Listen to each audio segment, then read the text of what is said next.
I am here with safety Joey Blount from Atlanta, Georgia, Virginia football alum who just declared for the 2022 NFL Draft.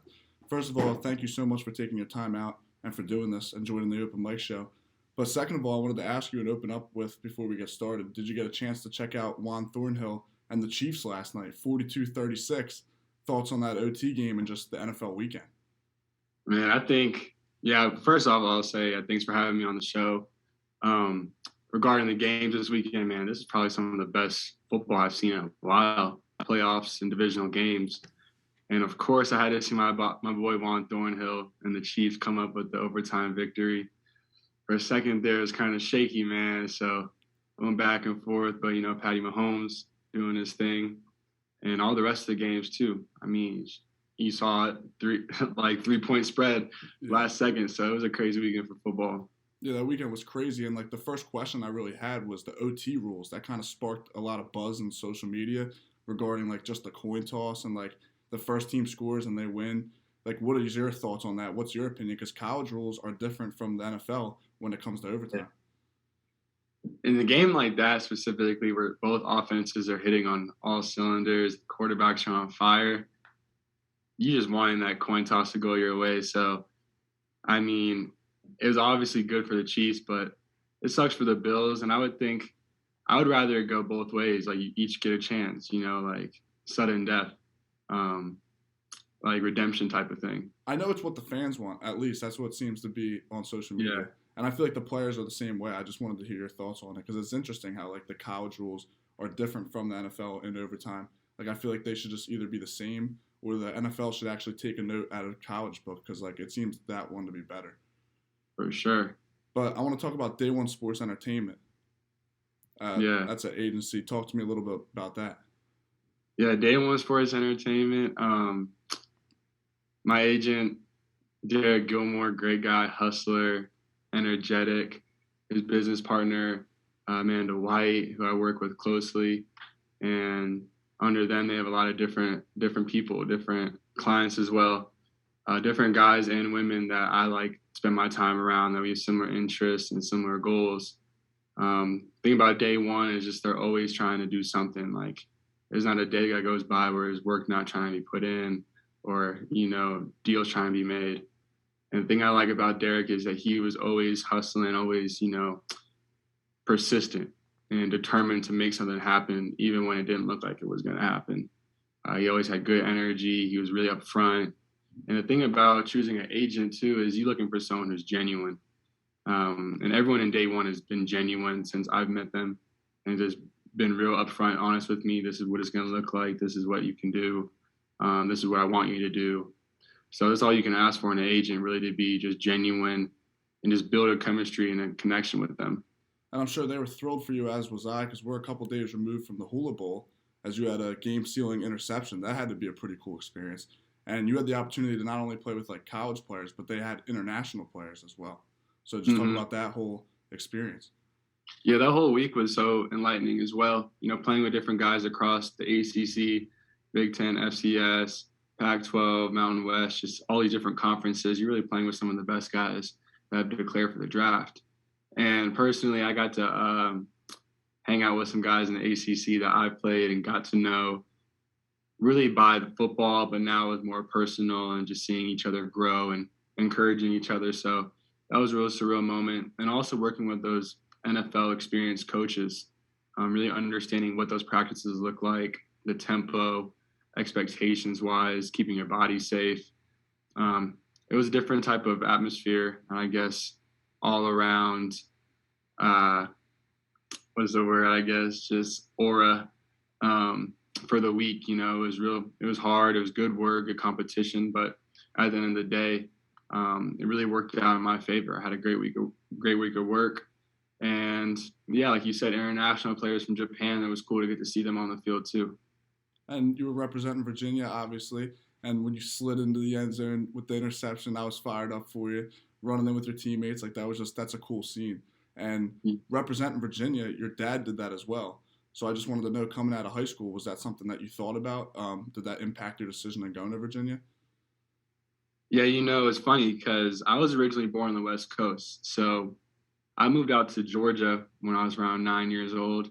and I didn't even know where Virginia was when I was growing up. But as I got to East Coast and my dad, was more familiarizing or getting me more familiar with Virginia and just everything that was going on. We took a couple trips. I went on to like alumni weekend. It was real fun seeing my dad. He's acting a little different. He's back in his stomping grounds, seeing people, reminiscing on his old days. And it was just a cool moment, being up there in the mountains, and Virginia is just a special place in itself. That education, the people that are there really, not just in my life, but my dad's life. And my dad's been a role model for me since I've been growing up. So, when the opportunity came for me to go to Virginia and have the offer to play there on full scholarship, it was in the back of my mind, but at the same time, my dad and I's relationship is so far past just football. That's just one like level of our relationship. So he never forced me to go to Virginia, but there's somewhere deep down in my heart that I wanted to go because of him, but he never forced me to go, if that makes sense. Yeah. I'm sure he was thrilled that you did, though. Oh, yeah. The only thing he told me during the recruiting process was I couldn't go to Virginia Tech. That was the only thing he said. That's just good parenting. You can't blame Good him. parenting, yeah. But your quarterback was Brennan Armstrong, and he finished fourth in the nation in passing yards. So I just wanted to know what it was like going up against him in practice. He definitely had to have made you better. Did you learn anything from him? Because he was a gunslinger.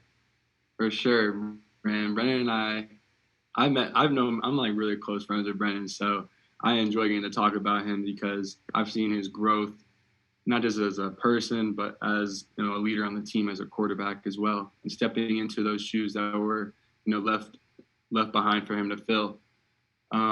But yeah, going against Brennan every day in practice, you don't know. He makes those throws that you don't even think they're able to make. He loves, those honey hole throws on the cover 2, the little seam throws, and also like he's just magical. He has like some Steve Young type vibes. Even Josh Allen, like watching him last night, comparing it to like me watching Brennan, he makes those running plays. He can make those off balance throws and just giving the team a chance, So going against Brennan, I learned a lot that, eyes of a quarterback, even distance of getting to a receiver, that you have to make sure your steps are right, or else the quarterback can really get the ball there.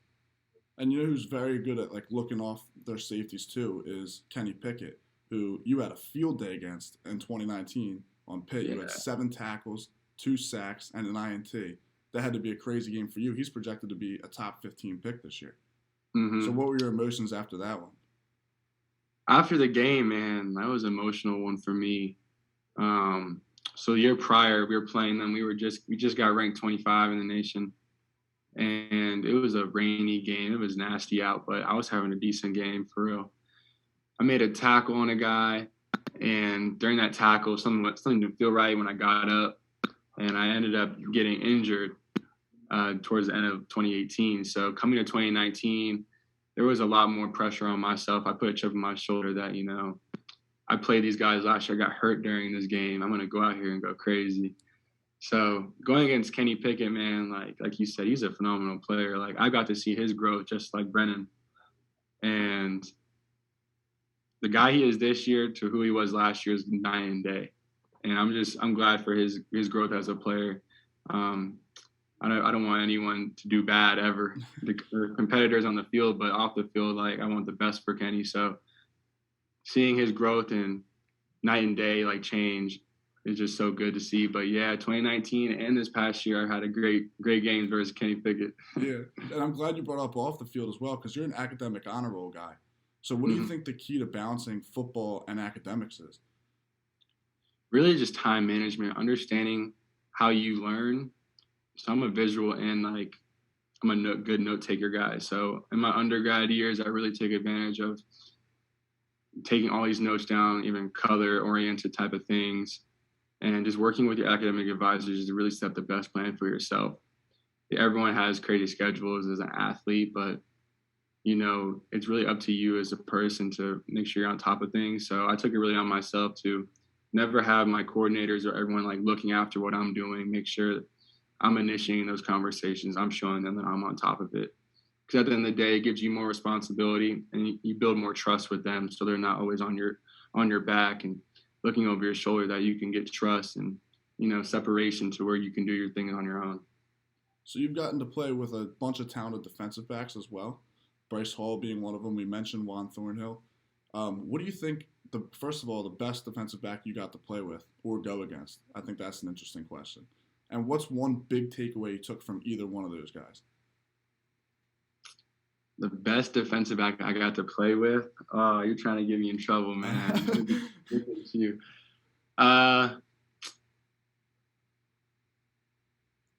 That's hard. I think I would say athletically, the best person I played with was Juan, for sure. He's just, you don't see many people like him athletically, honestly.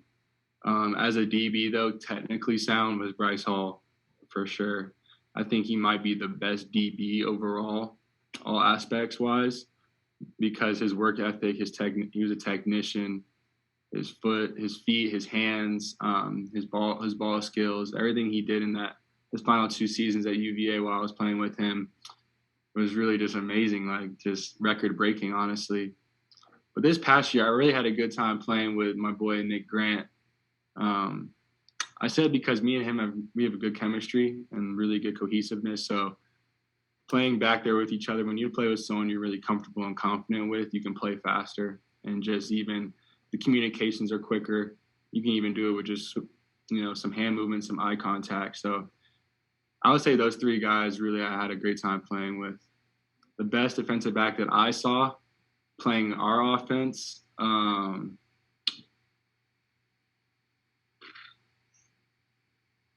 I saw Kyle Hamilton for Notre Dame. He was really good. Trey Clark from Louisville. He was a good corner. But honestly, I really don't be paying attention necessarily to the other DBs. Yeah. Georgia Tech, though, Tariq Carpenter.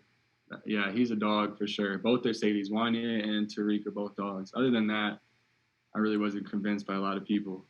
So you declared for the NFL draft December 31st. I'm sure your phone was lighting up like a Christmas tree. What are you doing to prepare for that, and do you have any plans for it? To prepare for my declaration, I knew after the season I was out of eligibility. I knew this was my dream. This is my number one goal right now. I'm going for it. All chips in. So